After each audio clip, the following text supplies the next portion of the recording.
Assalamualaikum warahmatullahi wabarakatuh. Halo Sobat Muda dan juga Bapak Ibu Guru, pembimbing riset dan KIR di sekolah dan madrasah. Kembali kita bertemu dalam segmen Baper Yuk, bahas penelitian remaja yuk. Masih bersama Kak Munas di sini.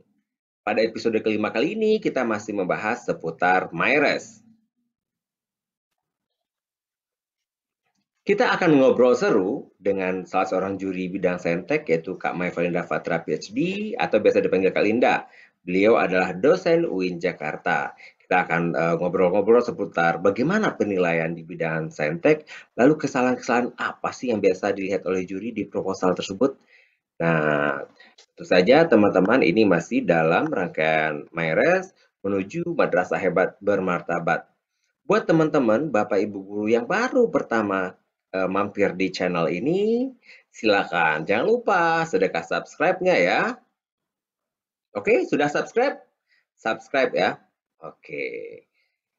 Jadi langsung saja teman-teman, kita ngobrol seru yuk dengan Kak Linda.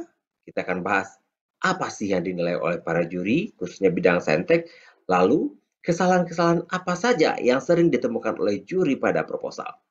Yuk, kita ngobrol di Baper Bahas Penelitian Remaja. Yuk.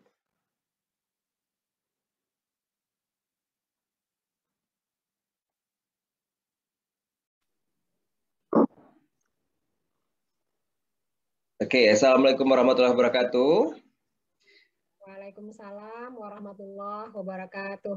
Wah, Sobat Muda, kita sudah bersama Kak Linda, Mai Valinda Fatra. Beliau adalah dosen UIN Jakarta dan juga merupakan mentor dan juri MyRes bidang saintek. Gimana kabarnya Kak Linda? Alhamdulillah Kak Munas, sehat, tetap semangat ya di masa pandemi seperti ini, apalagi wilayah Jakarta sekarang sedang melaksanakan atau Indonesia secara umumnya melaksanakan PPKM makro yang diperketat. Jadi kita semua harus tetap melaksanakan prokes dan menjaga imun tubuh supaya kita semua tetap sehat Kak Munas. Betul sekali ya, tapi meskipun PPKM, COVID, tentunya kita harus tetap kreatif ya Kak. Jadi ya, apalagi kaitan dengan MyRes nih, bukan berarti COVID, pandemi, lalu semangatnya untuk bikin proposal MyRes berkurang gitu ya.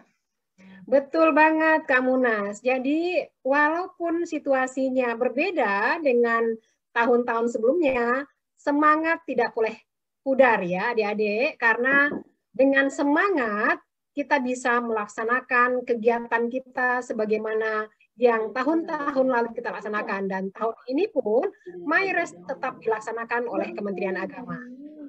Oke, baik Kak Linda. Ini kita mau ngobrol-ngobrol sedikit nih, mungkin memberikan pencerahan kepada Bapak Ibu guru pembimbing di madrasah, mungkin juga buat adik-adik. Nah, biasanya tiap tahun itu selalu ada tuh kita mendengar celutukan-celutukan Kak Linda. Aduh, proposal itu kok bisa masuk ya? Proposal siswa kami juga bagus kok, tapi nggak masuk. Nah, sebenarnya apa yang dilihat oleh dewan juri ketika memutuskan, apalagi kan proposal. Saintek itu kan proposalnya paling banyak ya, ada 3.000 proposal, terus harus dipilih jadi 50. Ada kriteria-kriteria khusus atau apa yang menjadi pertimbangan dewan juri dalam memilih 50 terbaik itu, Kak Linda? Baik, Kak Munas, betul sekali ya. Kemarin pun saya sebagai Dewan Juri banyak pertanyaan yang muncul. Kenapa ya kok proposal anak kami nggak masuk? Padahal menurut guru, proposal anak muridnya bagus. Gitu ya. Itu kan, nah itulah apa sih yang kami lihat ya sebagai juri, sebagai mentor. Poin apa sih yang utama yang dilihat Kak Munas? Yang pertama dalam bidang saintek itu kan perkembangannya sangat cepat ya. Nah, maka yang kami lihat pertama adalah bagaimana keaslian atau keoriginalan dari proposal yang dibuat oleh adik-adik. Karena dari semua proposal yang masuk, proposal bidang sains, matematik, dan teknologi itu proposal yang paling banyak masuk. Jadi kalau misalnya tahun 2019, 2020, proposal bidang saintek itu 50% dari kedua bidang yang lainnya. Nah, maka Dewan Juri itu bekerja luar biasa. Karena 3.000 proposal yang harus kami seleksi, itu butuh tenaga ekstra dan butuh juga sensitivitas, Kak Munas. Karena apa? Kalau Oke. kita tidak memiliki sensitivitas, mana nih yang menarik, mana nih yang asli, gitu ya? Itu kita akan mengalami kesulitan. Jadi yang pertama adalah keaslian dari sebuah ide. Bagaimana kita melihat keaslian dari sebuah ide, gitu ya? Karena tidak ada ide yang betul-betul baru, Kak Munas. Oke. Tetapi ada poin-poin penting, gitu ya? Ada poin penting yang kita lihat dari proposal yang mereka lihat. Wah, idenya nih original, baru, dan dekat sama anak-anak. Jadi idenya boleh jadi baru, tetapi tempatnya nggak sesuai. Misalnya, dia meneliti tentang tumbuhan murbei, tapi tinggalnya di Jakarta. Itu kan nggak sesuai, gitu ya. Atau dia meneliti tentang kebakaran hutan. Dia membuat sebuah alat kebakaran hutan. Tinggalnya di Jakarta. Nah, di Jakarta hutannya di mana ya? Kan kita nggak menemukan hutan di Jakarta. Nah, kira-kira seperti itu, gitu ya. Itu dari aspek original, kemudian kesesuaian tempat, gitu ya. Kemudian dari aspek aktual, kebaruan, gitu ya. 3 tahun belakangan ini kan banyak sekali perkembangan yang sangat marak. Misalnya 2019 paling banyak adalah tentang limbah. Ya, limbah itu paling banyak, limbah organik, limbah anorganik. 2020 bergeser langsung ke teknologi high tech. Nah, kita tidak bisa menebak, wah ini bagaimana ya trennya. Kebetulan gitu, mungkin bukan kebetulan juga, kita melihat tahun ini tema mana yang sudah tidak berulang. Artinya itu adalah aspek kebaruannya, begitu Kak Munas. Nah, setelah itu baru kita lihat lagi judulnya. Kadang judulnya panjang gitu ya. Kemudian nggak jelas ini judul mau kemana sih sebenarnya. Tapi ada judul yang simple. Kelihatannya kalau bahasa anak sekarang tuh eye catching Kak Munas. Kita baca, wah juri tertarik nih gitu ya. Tetapi tidak hanya sekedar judul, tapi kita juga melihat isinya gitu ya. Isinya apa? Seberapa penting sih penelitian ini dilakukan oleh adik-adik, kemudian mampu nggak dia melakukan itu. Kadang judulnya Oke. menarik, tapi nggak mampu melakukannya, begitu Kak Munas. Nah itu, Oke. kemudian hal itu tentunya tergambar dari perumusan masalahnya, begitu ya. Tergambar dari tujuan yang dia capai, begitu Kak Munas. Nah, selanjutnya juga setelah originalitas, kemudian kebaruannya, kita lihat juga teori yang dia gunakan. Ada teori nggak sih, gitu ya? Dia menggunakan apa, gitu ya? Referensi siapa yang mereka gunakan, gitu. Kadang adik-adik itu mengambil referensi dari internet yang tidak bisa dipertanggungjawabkan, begitu Kak Munas. Oke. Misalnya mengambil dari Wikipedia, misalnya kan, karena ini adalah karya ilmiah, Wikipedia tidak bisa kita jadikan referensi untuk sebuah karya ilmiah. Begitu Kak Munas. Oke, baik. Terima kasih Kak Linda. Jadi ini buat Bapak Ibu guru pembimbing Saintek dan juga adik-adik yang ingin bikin proposal Saintek, kita dengarkan tadi ada kebaruan ya, lalu kemudian originalitas, kalian proposalnya itu asli, lalu kebermanfaatannya seperti apa, sehingga penelitian itu penting dilaksanakan ya. Lalu juga kesesuaian. Telitilah hal-hal yang ada di lingkungan sekitar kalian sendiri ya. Jangan kalian ada di Jakarta terus ingin meneliti masalah yang ada di Kalimantan. Atau dengan kata lain artinya penelitiannya researchable ya, dan gunakanlah referensi-referensi yang sesuai dengan kaidah akademik. Jangan menggunakan referensi dari blog ya, copy paste skripsi orang atau dari Wikipedia ya, atau sumber-sumber website yang kurang terpercaya. Begitu ya Kak Linda kira-kira ya. Betul banget Kak Munas. Jadi itulah poin-poin karena di dalam MyRes tahap awal itu kan seleksinya proposal Kak Munas. Ya, Nah itu kan betul. merupakan bagian-bagian dari proposal dan yang nggak kalah pentingnya juga Kak Munas metodologinya Kak Munas. Oke. Kadang adik-adik itu gitu ya metodologi yang dia gunakan itu tidak sesuai dengan judul dan perumusan masalahnya.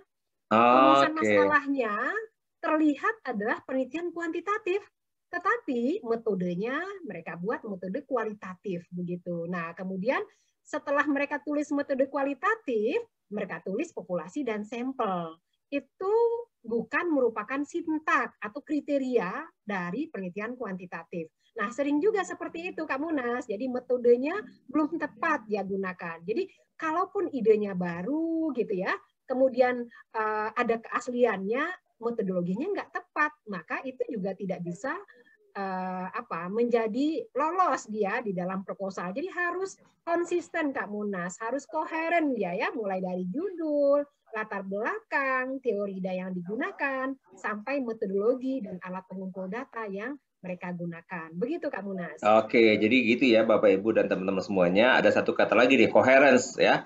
Coherence, jadi latar belakang masalah kita apa, kita merumuskannya seperti apa, lalu kita lihat referensi-referensi kita gunakan, serta metodologinya tuh saling berkaitan ya. Jangan yang satu arahnya ke Jakarta, lalu kemudian yang satu lagi arahnya ke Semarang misalnya. Itu kan nanti akan kesulitan juga adanya ya.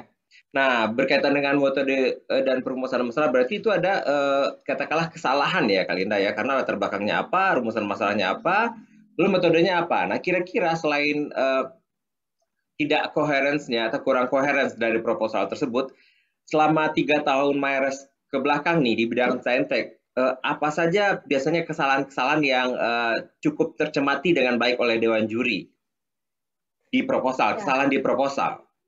Baik, baik Kak Munas. Jadi kalau kami cermati selaku Dewan Juri, kesalahan-kesalahan yang terjadi itu mulai dari kesalahan secara teknis maupun kesalahan secara substansi. Kesalahan teknis misalnya Kak Munas, adik-adik itu banyak sekali typonya gitu ya. Oke.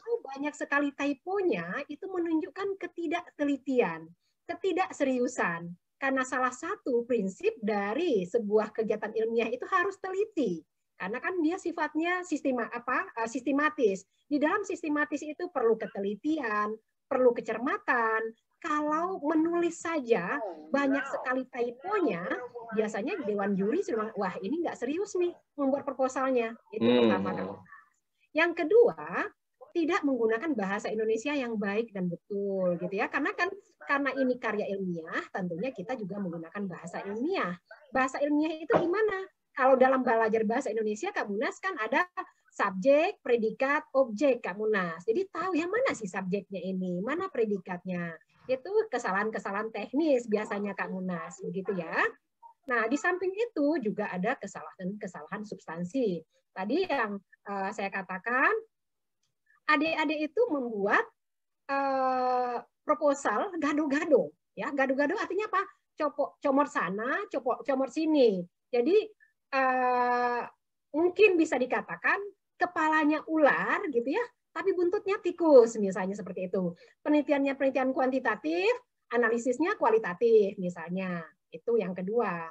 Yang ketiga Kak Munas, biasanya adik-adik itu melakukan duplikasi atau similarity atau mengcopy paste tanpa memparafrase kalimat yang ada, baik yang diambil di buku maupun yang diambil dari jurnal dan artikel penelitian terdahulu Kak Munas. Jadi copy paste saja. Kalau berarti itu jatuhnya plagiat, berarti jatuhnya ya Kak ya? Ya, jatuhnya adalah plagiarisme Kak Munas. Kan Okay. dalam Myres kita juga menilai tentang plagiarisme. Kalau misalnya proposal itu tingkat kesamaannya, similarity-nya itu lebih dari 25% Kak Munas, maka proposal itu juga di-skip oleh Dewan Juri Kak Munas. Oke. Ya, kemudian jangan lupa juga Kak Munas, referensi yang digunakan Kak Munas. Kadang penelitiannya tahun 20, referensi yang digunakan tahun 92 misalnya ya. Jadi itu juga penting Kak Munas. Kalau adik-adik peneliti menggunakan referensi, kalau referensinya dalam bentuk buku Kak Munas, ya 10 tahun terakhir lah paling tua ya. Kalau sekarang 2021, ya referensinya 2010 lah dari buku 2010. Atau paling tidak gitu, kalau adik-adik menggunakan buku handbook misalnya yang basic teori dari sebuah teori-teori dasar dalam bidang sains, itu nggak jadi masalah. Misalnya teori Archimedes misalnya, diambil dari buku tahun 60. Teori Archimedes kan nggak berubah Kak Munas, itu boleh. Iya, oke. Nah, kalau jurnal Kak Munas mengambil dari artikel, hasil penelitian-penelitian yang sudah dilakukan oleh peneliti terdahulu, maka jurnal artikelnya 5 tahun terakhir. Karena kan ilmu itu berkembang Kak Munas ya. Ilmu yang paling aktual, yang paling update itu adanya di jurnal. Maka ambillah jurnal-jurnal 5 tahun terakhir. Nah itu kira-kira sering terjadi kesalahan-kesalahan baik secara teknis maupun substantif Kak Munas di dalam proposal yang kami nilai. Oke, baik ya Bapak Ibu Guru dan teman-teman semuanya. Tadi Kak Linda sudah menjelaskan kesalahan-kesalahan yang sering ditemukan nih dalam proposal dan mestinya kalian bisa menghindari. Yang pertama tadi itu kesalahan teknis, ada typo ya, penggunaan bahasa Indonesia yang baik dan benar ini tidak ada. Mungkin kalian masih menggunakan bahasa verbal dijadikan bahasa tulisan begitu ya. Lalu kemudian dari segi substansinya, rumusan masalahnya harusnya kuantitatif ya, penelitiannya kuantitatif, tiba-tiba kalian menganalisanya dengan cara kualitatif, jadi nggak cocok ya. Lalu plagiarisme, nah ini kalau di bidang akademik ini adalah salah satu kriminalitas sebenarnya kita menggunakan karya orang lain, kutipan orang lain, lalu kita akui sebagai karya kita, di mana kita melaksanakan yang paling simpel adalah copy paste ya. Jadi kita copy paste itu nggak boleh teman-teman, itu harus dihindari. Yang boleh adalah teman-teman melaksanakan parafrase ya. Nah dari segi referensi ini, tadi kalian menceritakan harusnya menggunakan referensi yang baru ya. Jangan menggunakan referensi yang jadul. Apalagi kalian kan sekarang hidupnya di 2021. Lalu kemudian pakai buku ya, misalnya referensi di bagian metodologi penelitian, bukunya masih tahun 98, padahal edisi terbaru sudah ada 2018 misalnya. Jadi jangan seperti itu. Kemudian dari artikel jurnal juga referensinya kalau bisa 5 tahun terakhir, jangan referensi-referensi yang sudah jadul. Nah, itu kesalahan-kesalahan yang mestinya kalian hindari ketika kalian submit proposal bidang saintek ini ya. Nah, terakhir Kak Linda, kira-kira apa nih tips dan strategi bagi adik-adik ini untuk mengembangkan proposal? Masih ada 20 hari lagi bagi mereka untuk mengembangkan proposal sebelum ditutup tanggal 25 Juli. Ya, Kak Munas, adik-adik sekalian masih punya waktu, Kak Munas. 3 minggu cukup ya, masih cukup waktu untuk mengembangkan proposal. Nah, caranya gimana adik-adik sekalian? Pertama sekali, lihat ya hasil juara-juara Mayres tahun yang lalu atau juara KIR atau juara NIA tahun yang lalu. Kita bisa dapat ide di sana. Apa yang belum mereka teliti? Itu dari sisi ide, Kak Munas. Begitu Oke. ya. Nah, setelah kita dapat idenya, baca juga contoh proposal orang, Kak Munas. Bagaimana sih membuat proposal, begitu ya? Apa saja sih yang ada di komponen proposal itu? Misalnya mulai dari latar belakang, kemudian perumusan masalah, paling tidak poin-poin minimal yang ada di proposal itu, adik-adik sudah melihat dari proposal orang. Karena hampir semua penelitian, baik itu lomba maupun karya ilmiah, sintak atau komponen dari proposal itu sama saja Kak Munas. Mulai dari judul, latar belakang, begitu ya, perumusan masalah, tujuan, manfaat, landasan teori, dan tinjauan pustaka, metodologi. Hampir semuanya itu. Jadi itu. Dan yang ketiga Kak Munas, jangan lupa adik-adik itu harus membaca referensi. Jadi adik kurang referensi, rata-rata Kak Munas punya ide, tapi nggak punya referensi. Begitu. Referensi itu dari mana? Dari buku, dari jurnal. Paling banyak harus membaca artikel-artikel dari jurnal Kak Munas. Jadi tidak buku ya, 1-2 buku itu udah cukup karena teori dasar yang kita gunakan. Tapi kalau bisa dari artikel itu setiap variabel kita baca minimal 5 buku gitu ya.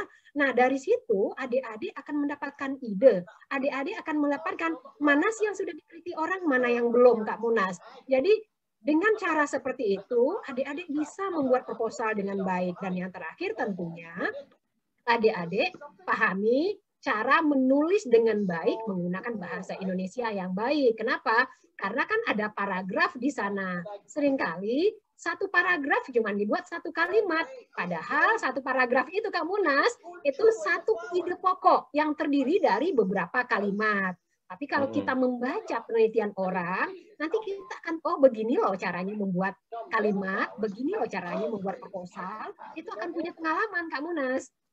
Oke, baik. Terima kasih banyak Kalinda. Ini ada nih yang bidang saintek, ada 4 tips nih dari Kalinda. Yang pertama, coba kalian cari gagasan atau ide dari pemenang-pemenang Mayres atau Elkir atau Niat atau Kopsi tahun-tahun sebelumnya. Coba lihat hal-hal apa yang belum diteliti, gitu ya.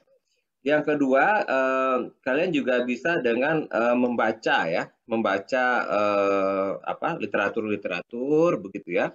Lalu kalian harus melihat template ya, template proposal yang ada sekarang, lalu kemudian tapi cara menulis proposalnya bisa belajar dari contoh-contoh proposal. Banyak sekali contoh proposal yang tersedia di internet ya.